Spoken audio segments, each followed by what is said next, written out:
Hi hello ನಮಸ್ತೆ, welcome to ಶುಭಾವತಿ cooking channel. ಇವತ್ತು ನಾನು ಕುಂದಾಪುರ ಸ್ಟೈಲ್ ನಲ್ಲಿ ಚಿಕನ್ ಗ್ರೇವಿ ಹೇಗ್ ಮಾಡೋದು ಅಂತ ನಿಮ್ಗೆ ಹೇಳ್ಕೊಡ್ತೀನಿ. ಈಗ ಕುಂದಾಪುರ ಚಿಕನ್ ಮಾಡೋದಕ್ಕೆ ಬೇಕಾದಂತ ಇಂಗ್ರೀಡಿಯೆಂಟ್ಸ್ ಏನಂತ ನಾನು ಹೇಳ್ತಾ ಇದ್ದೀನಿ. ಮೊದಲನೇದಾಗಿ 1 kg ಚಿಕನ್ ತಗೊಂಡಿದ್ದೀನಿ. ಈ ಚಿಕನ್ ಕ್ಲೀನ್ ಆಗಿ ತೊಳೆದು ವಾಶ್ ಮಾಡಿ ಇಟ್ಟಿರೋದು, ಮೀಡಿಯಂ ಸೈಜ್ ಆಗಿ ಕಟ್ ಮಾಡಿಸಿಟ್ಟಿದ್ದೀನಿ. ಅರ್ಧ ಕಡಿ ಕಾಯಿಯನ್ನ ತುರಿದು ಇಟ್ಕೊಂಡಿದ್ದೀನಿ. ಮತ್ತೆ ಖಾರಕ್ಕೋಸ್ಕರ ಬ್ಯಾಡಗೆ ಮೆಣಸಿನ್ಕಾಯಿ ಮತ್ತೆ ಗುಂಟೂರು ಮೆಣಸಿನ್ಕಾಯಿನ ಎರಡು ಮಿಕ್ಸ್ ಮಾಡಿದ್ದೀನಿ. ಇದು ಒಂದು 25 ಮೆಣಸಿನ್ಕಾಯಿ ಇರ್ಬೋದು. ಈಗ ಒಂದು ಹಿಡಿಯಷ್ಟು ಧನ್ಯ ಕಾಳುಗಳನ್ನ ತಗೊಂಡಿದ್ದೀನಿ. 1 ಸ್ಪೂನು ಜೀರಿಗೆ ತಗೊಂಡಿದ್ದೀನಿ. ಗೆಡ್ಡೆ ಬೆಳ್ಳುಳ್ಳಿ ತಗೊಂಡಿದ್ದೀನಿ. 2 ಮೀಡಿಯಂ ಸೈಜ್ ಈರುಳ್ಳಿ ತಗೊಂಡಿದ್ದೀನಿ. ಒಗ್ಗರಣೆಗೆ ಬೇಕಾದಷ್ಟು ಕರಿಬೇವು ಸೊಪ್ಪು ತಗೊಂಡಿದ್ದೀನಿ. ಒಂದು ಗೋಲಿ ಗಾತ್ರದಷ್ಟು ಹುಣಸೆಹಣ್ಣು ತಗೊಂಡಿದ್ದೀನಿ. 1 ಟೇಬಲ್ ಸ್ಪೂನ್ ಗರಂ ಮಸಾಲಾ ಪುಡಿ ತಗೊಂಡಿದ್ದೀನಿ. 3 ಹಸಿಮೆಣಸಿನ್ಕಾಯಿ ತಗೊಂಡಿದ್ದೀನಿ. ಶುಂಠಿನ ಸಣ್ಣದಾಗಿ ಕತ್ತರಿಸಿಟ್ಕೊಂಡಿದ್ದೀನಿ. ಇದು ಒಗ್ಗರಣೆ ಪರ್ಪಸ್ಗೋಸ್ಕರ ಕಟ್ ಮಾಡಿ ಇಟ್ಕೊಂಡಿರೋದು. ಅರ್ಧ ಟೀ ಸ್ಪೂನ್ ಅಷ್ಟು ಹಳದಿ ಪುಡಿ, ರುಚಿಗೆ ತಕ್ಕಷ್ಟು ಉಪ್ಪು. ಈಗ ಸ್ಟವ್ ಮೇಲೆ 1 kg ಚಿಕನ್ ಸಾರು ಮಾಡೋ ಅಂತ ಪಾತ್ರ ಇಟ್ಕೊಂಡಿದ್ದೀನಿ. ಅದಕ್ಕೆ ಈಗ 2 ಸ್ಪೂನ್ ಅಷ್ಟು ಆಯಿಲ್ ಹಾಕೊಂತ ಇದ್ದೀನಿ. ಕರಿಬೇವು ಸೊಪ್ಪು ಹಾಕೊಂಡಿದ್ದೀನಿ. ಮತ್ತೆ ಸಣ್ಣಕ್ಕೆ ಹೆಚ್ಚಿಕೊಂಡಿರೋ ಈರುಳ್ಳಿ ಹಾಕ್ತಾ ಇದ್ದೀನಿ.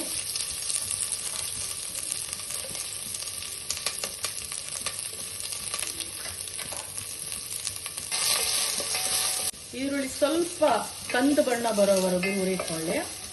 ನಂತರ 3 ಹೆಚ್ಚಿರೋ ಹಸಿಮೆಣಸಿನ್ಕಾಯಿ ಹಾಕೊಳ್ಳಿ. ಸ್ವಲ್ಪ ಇದು ಕಂದು ಬಣ್ಣ ಬರಬೇಕು.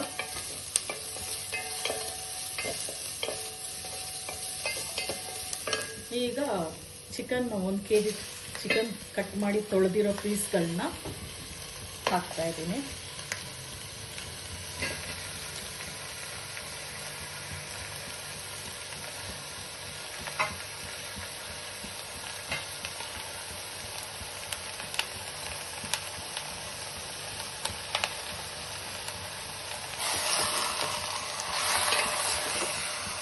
ಇದನ್ನು ಚೆನ್ನಾಗಿ 5 ರಿಂದ 10 ನಿಮಿಷ ಬೇಯಿಸ್ಕೊಳ್ಳಿ. ಈಗ ಅರ್ಧ ಸ್ಪೂನ್ ಹಳದಿ ಪುಡಿ ಹಾಕೊಳ್ಳಿ. ಇನ್ನು ಉಳಿದಿರೋದು ಮಸಾಲೆ ರುಬ್ಬೋದಕ್ಕೆ ಯೂಸ್ ಮಾಡ್ಕೊಂಡ್ರೆ ಆಯ್ತು.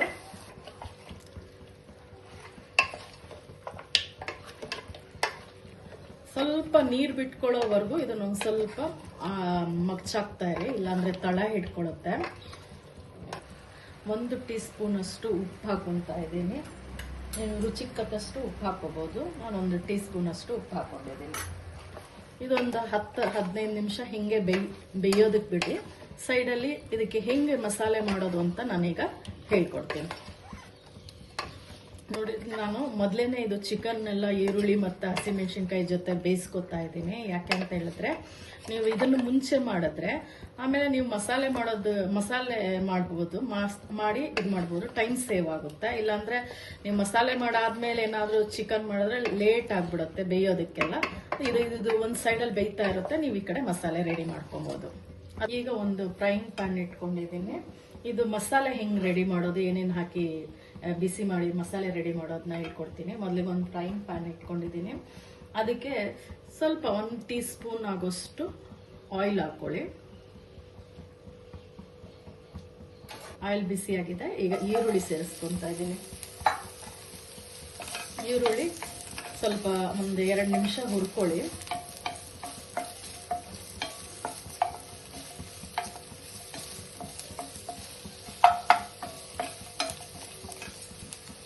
ಈಗ ಇದು ಬೆಳ್ಳುಳ್ಳಿ ಹಾಕೊಳ್ತಾ ಇದ್ದೀನಿ.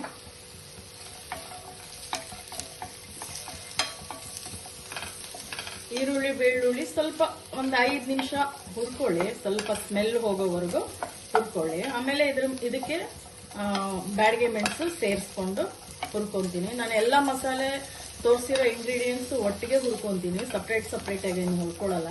ಯಾಕೆಂತ ಹೇಳಿದ್ರೆ ಇದು ಆಯಿಲ್ ಹಾಕಿರ್ತೀನಲ್ಲ, ಅದರಿಂದ ಏನು ಸುಟ್ಟು ಹೋಗೋದು ಆ ಥರ ಏನೂ ಆಗೋದಿಲ್ಲ. ಎಲ್ಲ ಒಟ್ಟಿಗೆ ಹುರ್ಕೊಂಡು ಮಿಕ್ಸಿಗೆ ಹಾಕೋದಕ್ಕೆ ಎಲ್ಲ ಹುರ್ಕೊತಿದ್ವಿ. ಈಗ ಇದು 5 ನಿಮಿಷ, ಒಂದು 3 ರಿಂದ 4 ನಿಮಿಷ ಆಗಿದೆ. ಈಗ ನಾನು ಇದಕ್ಕೆ ಬ್ಯಾಡಗೆ ಮೆಣಸು ಹಾಕ್ತೀನಿ.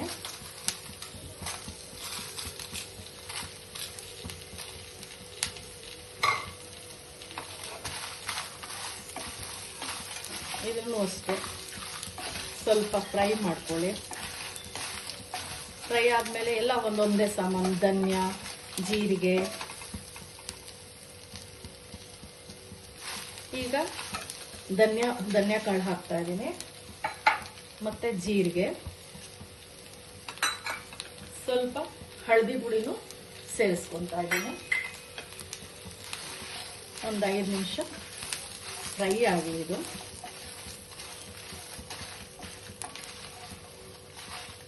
ಹೆಚ್ಚಿರೋ ಶುಂಠಿ ಅದನ್ನು ಹಾಕೊಳ್ಳಿ, ಹಾಕಿ ಬೇಯೋದಕ್ಕೆ ಬಿಡಿ, ಅದರ ಶುಂಠಿ ಸ್ಮೆಲ್ ಎಲ್ಲ ಹೋಗೋ ಥರ. ಈಗ ಇದು ಹುರಿಯಕ್ಕೆ ಬಿಟ್ಟಿದ್ವಲ್ಲ, ಅದಕ್ಕೆ ಅರ್ಧ ಕಡಿಯಷ್ಟು ತೆಂಗಿನಕಾಯಿ, ಹುರಿದಿರೋ ತೆಂಗಿನಕಾಯಿ ಹಾಕಿ ಸ್ವಲ್ಪ ರೋಸ್ಟ್ ಮಾಡ್ಕೊಳ್ಳಿ. ಇದೊಂದು ಸ್ವಲ್ಪ ಡ್ರೈ ಆಗಬೇಕು, ತೆಂಗಿನಕಾಯಿ ತುರಿ ಎಲ್ಲ ಡ್ರೈ ಆಗಬೇಕು. ಒಂದು 2 ನಿಮಿಷ ಹುರ್ಕೊಂಡ್ರೆ ಸಾಕು.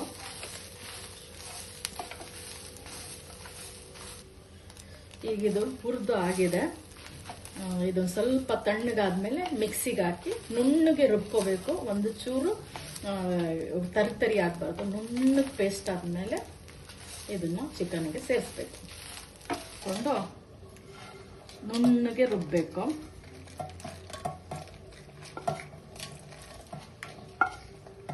ತೆಗೆದಿಟ್ಕೊಂಡಿರೋ ಹುಣಸೆಹಣ್ಣು ಸೇರಿಸಿ ಸ್ವಲ್ಪ ನೀರು ಹಾಕಿ ನುಣ್ಣಗೆ ರುಬ್ಕೋಬೇಕು. ಇದಕ್ಕೆ ನುಣ್ಣಗೆ ರುಬ್ಕೊಂಡಿರೋ ಮಸಾಲೆನ ಹಾಕ್ತಾ ಇದ್ದೀನಿ. ಎಲ್ಲ ಹಾಕಿ ಮಿಕ್ಸಿ ತೊಳೆದಿದ್ದು ಇದೆಲ್ಲ ಹಾಕಿದ್ಮೇಲೆ ಮಿಕ್ಸಿ ತೊಳೆದಿದ್ದು ನೀರು ಇದಕ್ಕೆ ಹಾಕಿ ಚೆನ್ನಾಗಿ ಕುದಿಸ್ಬೇಕು.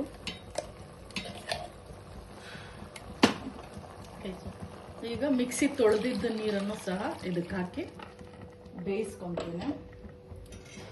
ಈಗ ಒಂದು 10 ನಿಮಿಷ, 5 ರಿಂದ 10 ನಿಮಿಷ ಒಂದು ಕುದಿ ಬಂದರೆ, ಯಾಕಂದರೆ ನಾವು ಮುಂಚೆನೇ ಇದು ಚಿಕನ್ ಬೇಯಕ್ಕೆ ಇಟ್ಟಿದ್ವಲ್ಲ, ಅದರಿಂದ ಈ ಮಸಾಲೆ ಸ್ಮೆಲ್ ಹೋಗಿ 1-2 ಕುದಿ ಬರೋಷ್ಟ್ರೊಳಗೆ ಇದು ಸಾರು ರೆಡಿ ಆಗುತ್ತೆ. ಆಮೇಲೆ ಇದಕ್ಕೊಂದು ಒಗ್ಗರಣೆ ಹಾಕಬೇಕು. ಅದನ್ನು ಹೆಂಗೆ ಹಾಕೋದು ಅಂತ ನಾನು ಹೇಳ್ಕೊಡ್ತೀನಿ. ಚೆನ್ನಾಗಿ ಕುದ್ದಿದೆ, ಎಲ್ಲ ಬೆಂದಿದೆ. ಇದಕ್ಕೊಂದು ಒಗ್ಗರಣೆ ಮಾಡೋಣ. ನಾನು ಇದನ್ನು ತುಂಬ ನೀರಾಗೂ ಮಾಡಿಲ್ಲ ಅಥವಾ ಗಟ್ಟಿಯಾಗೂ ಮಾಡಿಲ್ಲ, ಮೀಡಿಯಮ್ ಆಗಿ ಇಟ್ಟಿದ್ದೀನಿ. ಯಾಕಂದರೆ ಇದು ಚಪಾತಿ, ರೈಸ್ಗೆ ತಿನ್ನೋದಕ್ಕೆ ಮತ್ತು ಕೋಳಿ ರೊಟ್ಟಿಗೆ ಇದು ಚೆನ್ನಾಗಿರುತ್ತೆ, ಅದಕ್ಕೆ ಇದರಲ್ಲೇ ಇಟ್ಟಿದ್ದೀನಿ. ಈಗ ಇದಕ್ಕೊಂದು ಒಗ್ಗರಣೆ ರೆಡಿ ಮಾಡ್ತೀನಿ. ಈಗ ಇದಕ್ಕೊಂದು 2 ರಿಂದ 3 ಸ್ಪೂನ್ ಆಯಿಲ್ ಹಾಕ್ಕೊಂಡಿದ್ದೀನಿ. ಆಯಿಲ್ ಒಂದು ಸ್ವಲ್ಪ ಬಿಸಿ ಆದಮೇಲೆ ಕರಿಬೇವು ಸೊಪ್ಪು ಹಾಕ್ತಾ ಇದ್ದೀನಿ.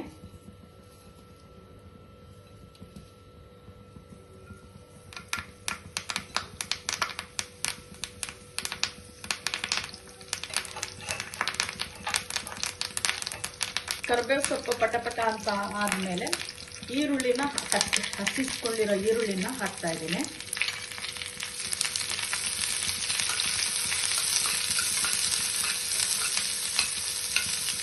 ಇದು ಒಂದು ಸ್ವಲ್ಪ ಗೋಲ್ಡ್ ಕಲರ್, ಅಂದರೆ ಸ್ವಲ್ಪ ಕಲರ್, ಕೆಂಪು ಕಲರ್, ಪಿಂಕ್ ಕಲರ್ ಅಥವಾ ಗೋಲ್ಡ್ ಕಲರ್ ಬರಬೇಕು ಈರುಳ್ಳಿ. ಅಲ್ಲಿ ಸ್ವಲ್ಪ ಕೆಂಪಾಗೋವರೆಗೂ ಹುರ್ಕೊಳ್ಳಿ, ಅಲ್ಲಿವರೆಗೂ ಚೆನ್ನಾಗಿ ರೋಸ್ಟ್ ಮಾಡ್ಕೊಳ್ಳಿ. ರೋಸ್ಟ್ ಆದಮೇಲೆ ಗರಂ ಮಸಾಲ ಪುಡಿ ತೆಗೆದಿಟ್ಕೊಂಡಿದ್ದೀವಲ್ಲ 1 ಚಮಚ, ಅದನ್ನು ಸೇರಿಸ್ಕೋಬೇಕು. ಸ್ವಲ್ಪ ಇದು ಕೆಂಪಾಗೋವರೆಗೂ ಹುರ್ಕೊಳ್ಳಿ. 1 ಚಮಚದಷ್ಟು ಗರಂ ಮಸಾಲ ಪುಡಿ ಸೇರಿಸ್ತಾ ಇದ್ದೀನಿ.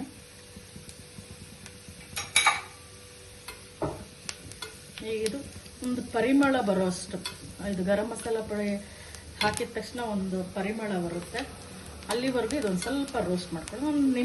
ಒಂದು ಅರ್ಧ ಸೆಕೆಂಡು ಅಥವಾ 1 ನಿಮಿಷ ಅಷ್ಟೇ, ಜಾಸ್ತಿ ಹುರಿಯೋಕೆ ಹೋಗ್ಬಿಡಿ, ಸೀದೋಗುತ್ತೆ. ಆಮೇಲೆ ಇದನ್ನು ಸಾರು ಕುದಿಸಿರ್ತೀವಲ್ಲ ಆ ಚಿಕನ್ ಸಾರಿಗೆ ಹಾಕಿದ್ರೆ ಕುಂದಾಪುರ ಚಿಕನ್ ಸಾರು ರೆಡಿ ಆಗುತ್ತೆ. ಈಗ ನಿಮಿಷ ಹುರ್ಕೊಂಡಿದ್ದೀನಿ. ಇದು ಈಗ ತುಂಬ ಗಮ್ ಅಂತ ಇದೆ. ಇದನ್ನು ಈಗ ಸಾರಿಗೆ ನಾನು ಹಾಕ್ತೀನಿ. ಕುದಿಯೋ ಸಾರಿಗೆ ಈ ಒಗ್ಗರಣೆನ ಹಾಕ್ಕೊಂಡು 1 ನಿಮಿಷ ಬಿಸಿ ಮಾಡಿದ್ರೆ ಆಯಿತು. ಆಮೇಲೆ ಇದು ರೆಡಿ ಆಗಿದೆ ಕುಂದಾಪುರ ಚಿಕನ್ ಗ್ರೇವಿ.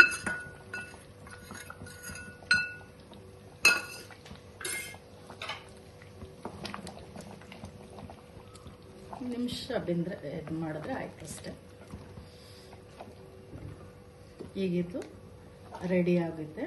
ಇದನ್ನು ನೀವು ಕುಂದಾಪುರದಲ್ಲೇ ಫೇಮಸ್ಸು, ಮಂಗಳೂರು ಸೈಡ್ ಫೇಮಸ್ ಆಗಿರೋ ಕೋರಿ ರೊಟ್ಟಿ ಜೊತೆ ಸೇರಿಸ್ಕೊಂಡು ತಿಂದರೆ ತುಂಬ ಚೆನ್ನಾಗಿರುತ್ತೆ. ನೀವು ರೈಸಲ್ಲೂ ತಿನ್ಬೋದು, ಬಾಯ್ಲ್ಡ್ ರೈಸು, ವೈಟ್ ರೈಸು ಅಥವಾ ಚಪಾತಿ, ಅಕ್ಕಿ ರೊಟ್ಟಿ ಎಲ್ಲದಕ್ಕೂ ಸೂಟ್ ಆಗುತ್ತೆ. ಇದು ಕುಂದಾಪುರ ಸ್ಟೈಲು. ಮತ್ತು ಕುಂದಾಪುರದಲ್ಲಿ ಇದೇ ಥರ ಚಿಕನ್ ಕರಿ ಮಾಡೋದು. ಚಿಕನ್ ಗ್ರೇವಿ ಜೊತೆಗೆ ನಾನು ಇವತ್ತು ಚಪಾತಿ ಮತ್ತು ಬಾಸುಮತಿ ರೈಸ್ ಮಾಡಿದ್ದೀನಿ. ಅದ್ರ ಕಾಂಬಿನೇಷನ್ನು ತುಂಬ ಚೆನ್ನಾಗಿರುತ್ತೆ. ನೀವು ಈ ರೀತಿ ಚಿಕನ್ ಗ್ರೇವಿ ಮಾಡಿ ನೀವು ಊಟ ಮಾಡ್ಬೋದು, ಚೆನ್ನಾಗಿರುತ್ತೆ. ನಂದು ಈ ಕುಕ್ಕಿಂಗ್ ಇಷ್ಟ ಆದರೆ ನೀವು ಸಬ್ಸ್ಕ್ರೈಬ್ ಮತ್ತು ಲೈಕ್ ಮಾಡಿ, ಬೆಲ್ ಬಟನ್ ಒತ್ತಿ.